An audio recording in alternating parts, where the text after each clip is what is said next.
Nuevamente vamos nosotros a meditar por unos momentos en la palabra de Dios. Vamos a tener un pequeño estudio en torno a lo que podríamos llamar el estado general del hombre.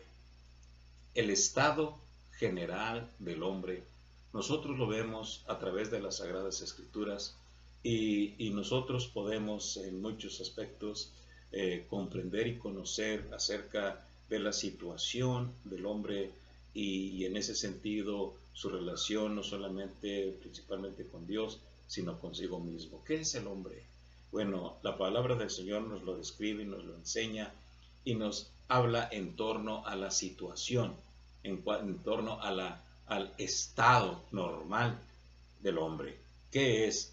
Si nosotros leemos en la palabra del Señor, específicamente en Romanos capítulo 3 y versículo 23, nos dice de la siguiente manera: por cuanto todos pecaron y están destituidos de la gloria de Dios. Eso es el hombre. El hombre es un pecador. El hombre, en donde quiera que nosotros lo encontremos, siempre nos encontraremos con que el hombre en realidad es un ser pecador, es una persona totalmente corrupta, es una persona que no tiene nada bueno en ella.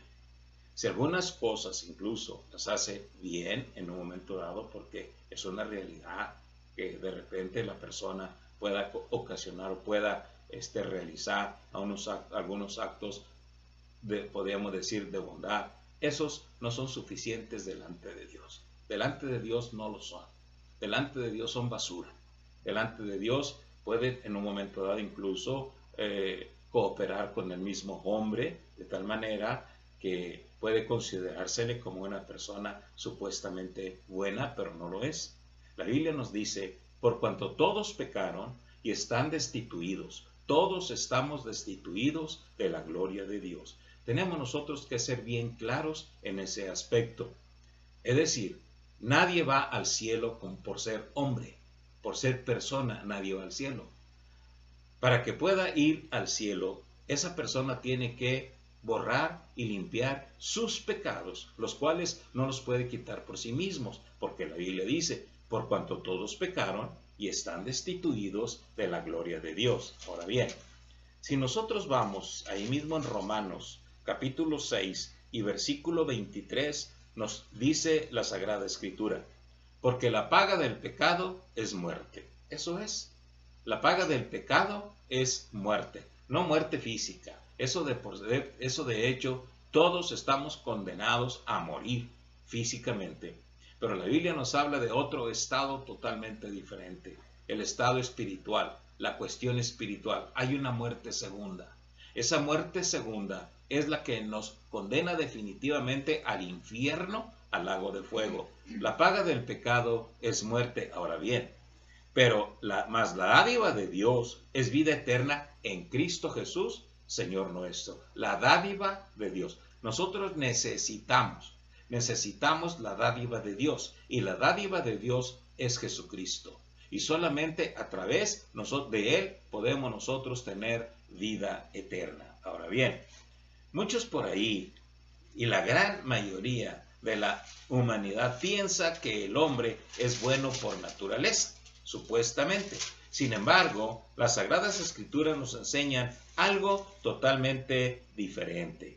Allá en Primera de Juan, capítulo 1 y versículos 5 al 9 nos dice de la siguiente manera. Primera de Juan, capítulo 1, versículos 5 al 9 dice, este es el mensaje que hemos oído de él y os anunciamos. Dios es luz y no hay ningunas tinieblas en él. Si decimos que tenemos comunión con él y andamos en tinieblas, mentimos y no practicamos la verdad. Pero si andamos en luz, como él está en luz, tenemos comunión unos con otros, y la sangre de Jesucristo, su Hijo, nos limpia de todo pecado. Si decimos que no tenemos pecado, nos engañamos a nosotros mismos y la verdad no está en nosotros. Si confesamos nuestros pecados, Él es fiel y justo para perdonar nuestros pecados y limpiarnos de toda maldad. ¿Se dan cuenta? Es decir, el hombre está lleno de maldad, de iniquidad, de pecado, de impiedad. Y dice la Biblia, si decimos que no es cierto, entonces le hacemos a Dios mentiroso. Porque Dios dice, tú eres pecador, el hombre es pecador. Y como es pecador, está destituido de la gloria de Dios. No puede entrar al cielo, no puede entrar al reino de los cielos, no puede, porque ese hombre es pecador. Necesitamos confesar nuestros pecados, porque si decimos que tenemos comunión con Dios, fíjense, con Él, y andamos en tinieblas, mentimos y no practicamos la verdad. Estamos mintiendo si no tenemos comunión con Él. Si en un momento dado incluso nosotros morimos y morimos en pecado y creemos nosotros que vamos a ir al cielo, no. ¿Por qué? Porque no hemos tenido comunión con Él. Y si decimos que tenemos comunión con Él, pero estamos en pecado y andamos en tinieblas, somos unas personas mentirosas. Y los mentirosos no van a entrar al reino de Dios. Ahora bien, pero si andamos en luz, como Él está en luz, tenemos comunión unos con otros, y la sangre de Jesucristo, su Hijo, nos limpia de todo pecado. Solamente la sangre de Jesucristo que derramó en la cruz del Calvario, aquella sangre, solamente ella nos puede limpiar de todo pecado y de toda maldad. Es decir, la limpieza de nuestro corazón es necesario, porque la Biblia dice, sin santidad nadie verá al Señor. Es decir, la sangre de Jesucristo nos santifica. El Espíritu Santo, por medio de la sangre, nos santifica, nos purifica. Pero todo eso es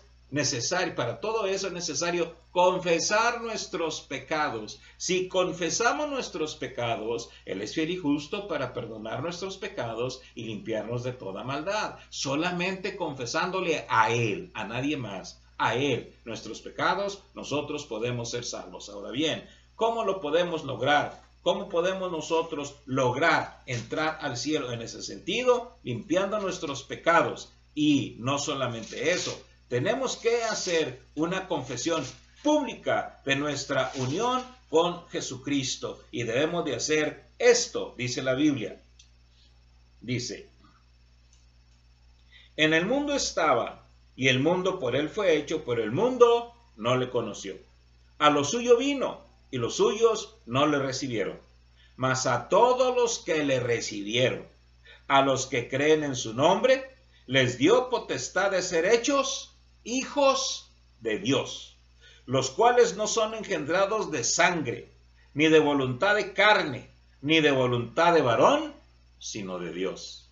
Es necesario que nosotros recibamos a Cristo en nuestros corazones. Es necesario que nosotros confesemos nuestros pecados y entreguemos nuestra vida al Señor, porque solamente así nosotros podemos ser transformados, limpiados, purificados para ser aptos para entrar al reino de Dios. De lo contrario, nadie va a entrar al reino de Dios. Nadie. Por más que hagan abluciones, por más que le hagan ritos y cosas por el estilo, no va a entrar al reino de Dios, porque esa persona no fue limpiada por la sangre de Jesucristo, no reconoció a Cristo como su Salvador personal. Por eso dice, mas a todos los que le recibieron, a los que creen en su nombre, les dio potestad de ser hechos hijos de Dios. Solamente esos son hijos de Dios. Los demás son criaturas. No son hijos de Dios, son criaturas hechas por el Señor. Pero esas criaturas se rebelaron. Todos nos rebelamos y pecamos contra Dios. Es necesario entonces una reconciliación con Dios. Es necesario una confesión de nuestros pecados para que nosotros podamos ser limpios de nuestros pecados. Y así nosotros tener comunión con Dios. Andar en la luz como Él está en luz. Ahora bien, estas personas que han recibido a Cristo en sus corazones, dice, los cuales no son engendrados de sangre, ni de voluntad de carne, ni de voluntad de varón, sino de Dios. Cuando nosotros recibimos a Jesucristo en nuestro corazón, somos engendrados de Dios. Ahora somos hechos hijos de Dios, aptos para el reino de los cielos. Si nosotros no tenemos esto, entonces estamos en un estado natural general, condenados al castigo eterno. porque el castigo que nosotros merecíamos, los que recibimos a Cristo, el castigo que merecíamos cayó sobre Jesucristo en la cruz del Calvario. Él pagó el precio de todos aquellos que le reciben como Salvador personal. De los demás no. Si no quieren recibirlo, si no tienen a Cristo en su corazón, eso significa entonces que no es su Salvador. Y como no es su Salvador, entonces esas personas van a pagar por su pecado, y ese pecado le condena al infierno eterno. Por eso, nosotros necesitamos estar en un estado espiritual, es decir, entregados a Jesucristo, al Señor, para ser hijos de Dios, a través de Jesucristo nuestro Señor. A cual sea la gloria por los siglos de los siglos. Amén. Que Dios los bendiga.